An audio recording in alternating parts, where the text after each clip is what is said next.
former Registrar of Political Parties, John Tendra.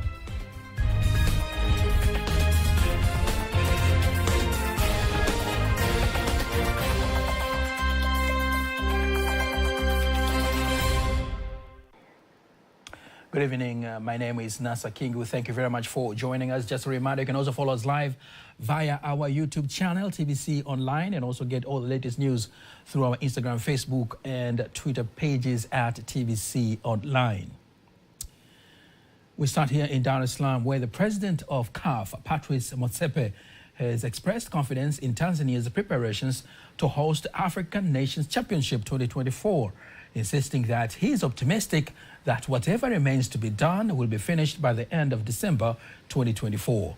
Motsepe made the remarks as he begins his two-day tour of the nations that will host the CAF African Nation Championship CHAN in the year 2025, beginning by visiting Benjamin Mkapa Stadium in Dar es Salaam and later Amani Complex in Zanzibar. And I want to thank President Samia, our Madame Samia, President Samia, really for her commitment and her passion. I'll be meeting with President Ruto tomorrow in Kenya. I'll be flying out to Kenya later. And then I'll be meeting with President Museveni as well later. This competition has enormous potential for our people. We're all Tanzanians. Furthermore, Motsepe calls on the private sector to support football, as the game now is not only sport but also a means of livelihood and a key catalyst to overall economic development, congratulating Tanzania's under-15 team for winning school championship. The private sector to support and sponsor football. You know, it's business people. Part of our job, of course, it's about football, but we also recognize that football, as I said, is an important instrument, a tool for investment, for job creation, for skills, for technology transfer, and to improve the living conditions of our people. It's very, very important. So the private sector, those private companies will do well. They will actually do even better if they sponsor and partner with the football leadership and help us invest in our academies for young boys and for young girls. I was saying it makes me so proud. During his tour, Motsepe will meet government officials, football leadership, and local organizing committees, inspect stadiums and training sites undergoing renovations to ensure readiness for the competition. The Permanent Secretary of the Ministry of Information, Culture, Arts and Sports and the Chief Government Spokesperson, Gerson Msigwa, has earlier met with journalists and to address various key national interest issues, including the implementation of strategic projects. Here are more details. Permanent Secretary of the Ministry of Information, Culture, Arts and Sports and the Chief Government Spokesperson, Gerson Msigwa, meets with journalists in Dar es Salaam. Among the issues he addresses is the vandalism of the SGR railway infrastructure, which he says holds back the development plans of the government. Hatuwezi kwenda kufanya uwekezaji wa zaidi ya shilingi trilioni 23 halafu tukauacha huo uwekezaji hauna uangalizi. We cannot make an investment of 23 trillion shillings and then leave the investment unattended. Do not fool yourself that you destroy the SGR and you will remain safe. We can see everyone who had the intention of destroying the SGR. There is no way you can do criminal activities and remain safe. Regarding the investment done at the port of Dar es Salaam, Msigwa says the investment has yielded results, improving the overall port's performance. Serikali imeendelea kufanya uwekezaji mkubwa. The government has been making huge investments to strengthen the infrastructure of the port of Dar es Salaam, Mtwara, Tanga, and those on various lakes in the country, so that they can contribute to the efficiency and the economy of our country. From May 24th to November 2024, the amount of cargo saved by our ports is 16.5 million tons. Furthermore, the chief government spokesperson talks about the ongoing Dar es Salaam bus rapid transport, which involves construction of dedicated special roads for the buses, insisting that, upon completion, the project will put an end to the road congestion in the city. Jiji hili likiwa na miundombinu mizuri, With this city having good infrastructure, its benefits are great throughout the country. Most of our country's income is collected in Dar es Salaam. On the other hand, he touched on the issue of availability of agricultural inputs in sports sector, urging media editors and journalists to execute their duties professionally so that the media sector contribute accordingly to the national development. Remaining in Dar es Salaam, the Prime Minister Kassim Majaliwa led hundreds of mourners, including government leaders, relatives and friends, to pay their final respects to the former Registrar of Political Parties, John Tendwa, at Karimjee grounds in Dar es Salaam. Here are more details from the report prepared by Henry Mabumo and read by Father Gaga. Tanzanians are here to bid farewell to the former Registrar of Political Parties, John Tendwa, who included the former President of Tanzania, Jakaya Mrisho Kikwete, the current Registrar of Political Parties, Judge Francis Mutungi, together with the Deputy Minister, Prime Minister's Office. Prime Minister Kassim Majaliwa says John Tendwa will be remembered for diligently executing his duties and the legacy he has left based on the principles of performance. Na hasa katika kipindi ambacho vyama vilikuwa vinakomaa vinajijenga, vilikuwa vinahitaji misingi imara. Has done a tremendous work in the political parties during the period when the political parties were emerging and they needed strong foundations to be able to do their job well. We will forever honor his memory. The former president of Tanzania, Jakaya Kikwete, says John Tendwa's performance qualities based on truth and transparency helped in building democracy amongst political parties. First of all, he was an honest man even when things were not going well in our party. He never kept quiet. He did the same thing to the other political parties. Registrar of Political Parties, Judge Francis Mutungi, says one cannot talk about democracy in a multi-party system without touching John Tendwa's legacy. His leadership left a big mark in the history of multi-part democracy in this country. The late John Tendwa became an expert in negotiations during his leadership on the registration of political parties, and he made sure that peace and stability was maintained. Some political leaders say that the late John Tendwa, during his tenure, created a political system where peace was at the cornerstone of all plans and their implementation. We will continue to remember our dear John Tendwa as our guardian for 11 years. In fact, the foundations he laid have grown, and it's a legacy in a multi-party system. The late John Tendwa, in his 74 years of life, held various leadership positions, including the Registrar of Political Parties for 12 years before retiring.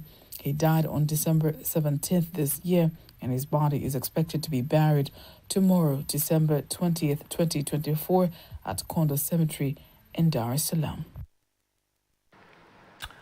The Chinese embassy here in Tanzania has awarded winners of the China-Tanzania Friendship Photo and Video Competition, an initiative that aims at strengthening the long-standing friendship between Tanzania and China, which spans over 60 years. Here are more details. Joseph Kahama, the Secretary General of the Tanzania-China Friendship Promotion Association, speaking to TBC at the Chinese Embassy in Dar es Salaam, commended the efforts and urged young people to leverage various opportunities available within the China-Tanzania relations to gain knowledge and drive economic growth. Tanzania and China have had a very special, an historical, a traditional. Now we call it a comprehensive and strategic partnership because it goes across and covers all fields and grows across the board to cover everything, from diplomacy to scholarships to culture to tourism to trade. This is just one of those innovative ways of the embassy in reaching out to Tanzanians and in enhancing, deepening the relationship on a people-to-people basis. People are the real stakeholders of this relationship.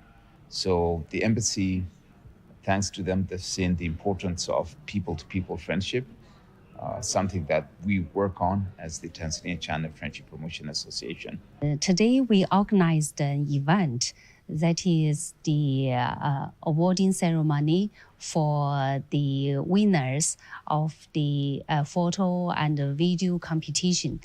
And the reason we organize this event is because we want to award those people who care and dedicate to the friendship of our two countries with their cameras.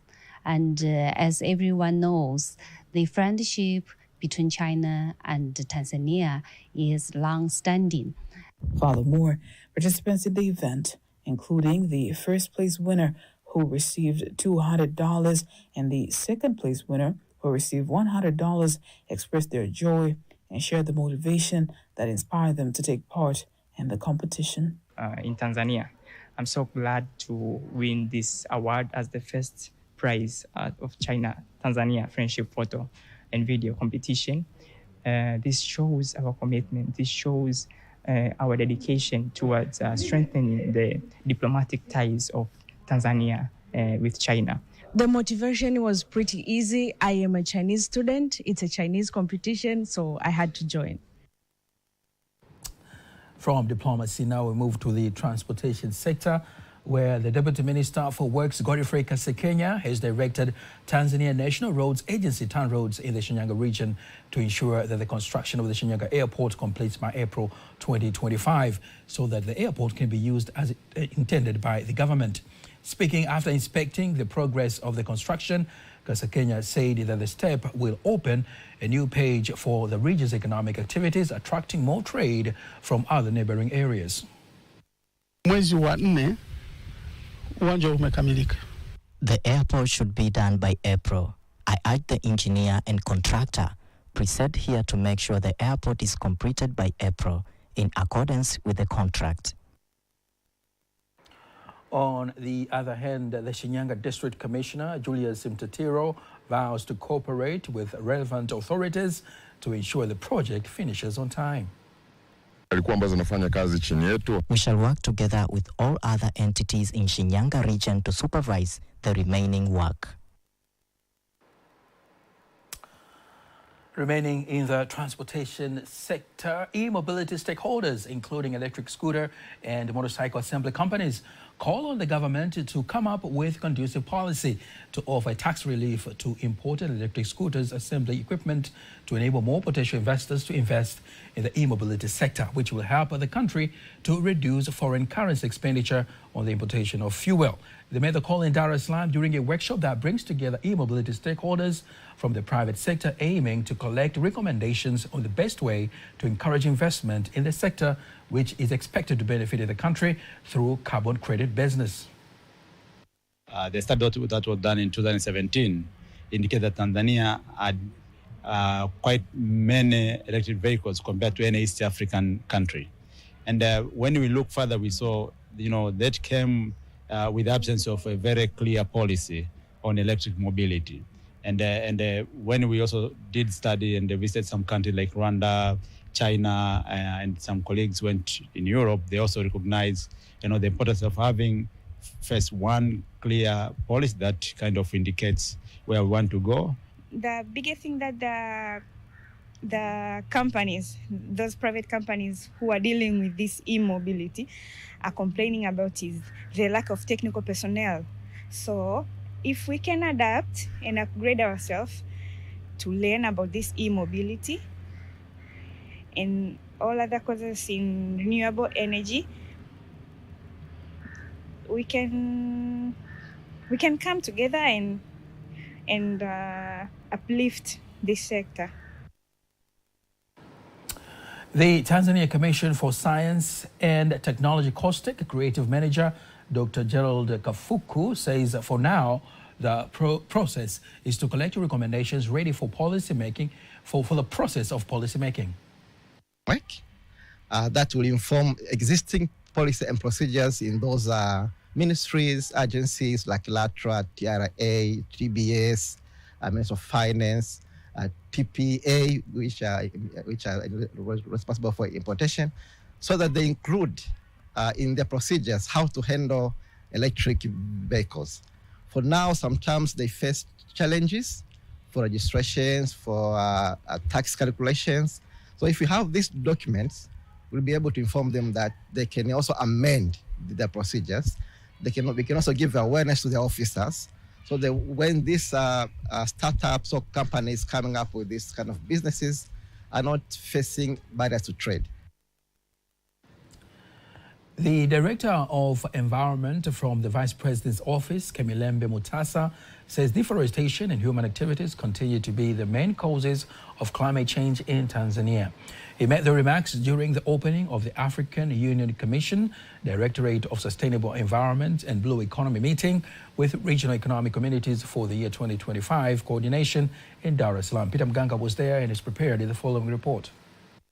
Delegates from across Africa are gathering in Dar es Salaam to explore better ways African countries can combat climate change. Speaking to TBC News, the Director of Environment from the Vice President Office, Kemilembe Mutasa, says Tanzanian government continues to combat climate change by addressing the root causes of the problem. In Tanzania, we also have some human activities, which also make this now a challenge to persist.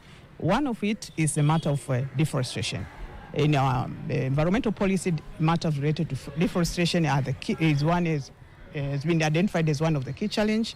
That deforestation is also contributing to climate change. We have developed so far several projects for climate resilience. For instance, the problem of water scarcity, which is caused by climate change. We have constructed several water wells to ensure people who are mostly affected with climate change, they are able now to access water. On the other hand, some of the delegates from the Economic Community of West African States, ECOWAS, and Southern Africa Development Community, SADC, identified the climate change challenges and propose what they think could be the key measures to fight the problem. The SADC region has been facing a serious El Nino. Most of our countries have been going through that for the past 2 years. Although we are receiving rainfall now, it's not yet sufficient to alleviate the challenge because there's still a long planting season and growing season. Our heads of states have set out an appeal so that funders and donors can come and support the region in alleviating these drought effects. In West Africa, farming is very, very prominent. You have a lot of women who are engaged in farming, and this has led to some food crisis challenge in the sub-region, and we are also seeing how to work with member states to ensure that this issue of food crisis is being tackled. The 3-day conference is expected to end tomorrow, where various agendas related to climate change have been discussed as part of combating the problem in Africa. Peter Mganga, TBC News, Dar es Salaam. Thank you very much, Peter Mganga, for that report. Now, let's take a look at this very interesting story in the health sector. Specialist in digestive system and liver diseases in Muhimbili National Hospital, John Regasha, says reuse of cooking oil poses serious health hazards as may contain byproducts that may have negative health consequences. The specialist made the remarks during an interview with the TBC News, urging the community to stop reusing frying oil more than once, as cooking oil, like any other products, deteriorates over time due to several biological factors. Once it reaches the cell, it becomes poisonous, and without having the right mechanism of the body to clean the poison, then the possibility of getting long-term diseases like cancer happens. But the common things that we see is that patients come to report to us about their body's reaction after they have eaten unprocessed oil, which makes them to come with the stomachaches or diarrhea or while vomiting. Well, in case you missed any one of our stories, remember you can always go to our YouTube channel at TBC Online and watch anytime, anywhere. Now, before we conclude the local news, let's take a look at today's exchange rates according to the Bank of Tanzania, BOT.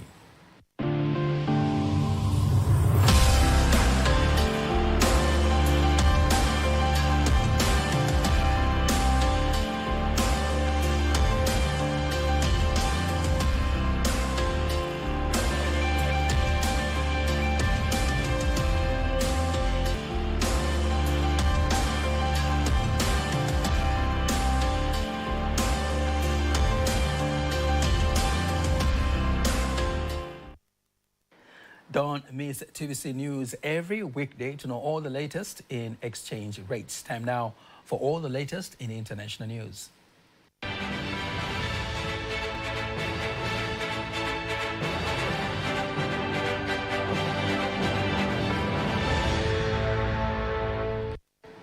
And here is Nyambona Masamba with all the latest in international news. International news starts in Africa, where Cyclone Chido has devastated areas in northern Mozambique, affecting thousands of people. At least 73 people have been killed. 10 of thousands of homes were destroyed. The cyclone brought winds around 260 kilometers an hour and heavy rainfall. According to the United Nations, about 2,000 families have been assisted in terms of giving shelter, food and medicines, but still this is very low number of people.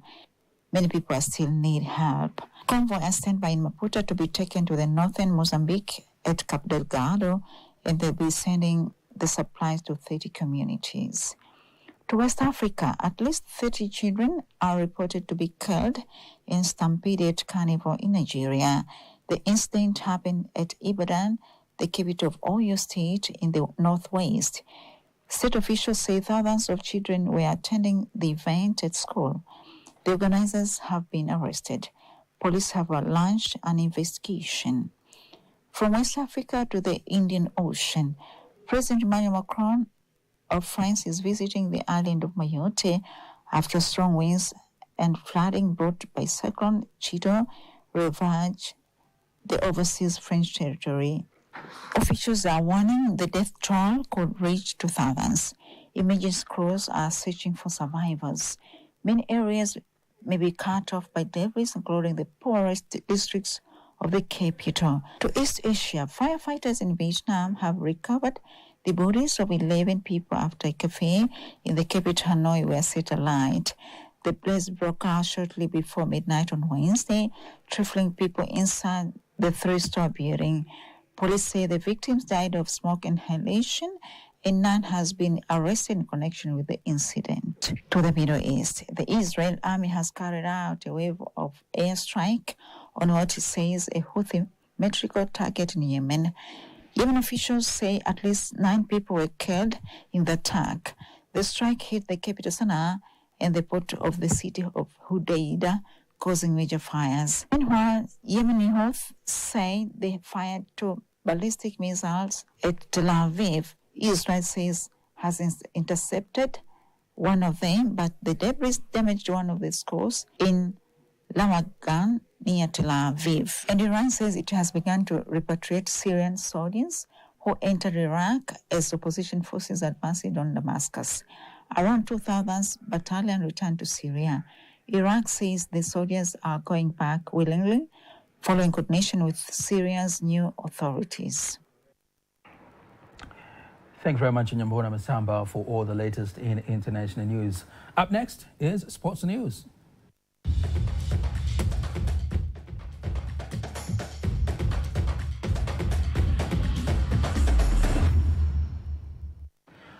Well, in sports news, young Africans striker Prince Dube says he dedicates his hat-trick to those who supported him during difficult time, especially when he was missing clear scoring chances in various games he played, while he is well known as one of the deadliest strikers in Tanzania. Dube adds that scoring hat-trick doesn't mean that he is thinking on the golden boot, but rather he wants to help his team to reach far in the Tanzania Premier League. This is the first time for the young Africans Dube to score a goal after 11 matches of Tanzania Premier League. He has played since he joined Young Africans from Azam FC. Well, that's the sports news. Now, before we conclude the news bulletin for tonight, let's take a look at the weather forecast for the next 24 hours. Hello there, this is 24 hours of the forecast from Tanzania Meteorological Authority. Starting from tonight, 9 p.m. The state of the lake and the state of the sea is expected to be slight. And we expect chance of rainfall over some few areas of Lake Victoria Basin, western part of the country, and northeastern highlands. And this comes with an advisory of severe weather, of which Tanzania Meteorological Authority has issued an advisory of period of heavy rains over some few areas of Arusha, Kilimanjaro, and Manyara region. So necessary measures and precautions should be taken. And now let us see of the weather details. And this is what we expect for tonight. For Lake Victoria Basin, western part of the country, and Rukwa region, we expect particular condition, thunder showers over a few areas. For Songwe, Iringa, Mbeya, Njombe, central part of the country, northeastern highlands, we expect particular condition, rain showers over a few areas. For northern coast, we expect particular condition, light rain showers over a few areas. Ruvuma, Lindi, Mtwara is expected to be dry. And now let us see what we expect for tomorrow.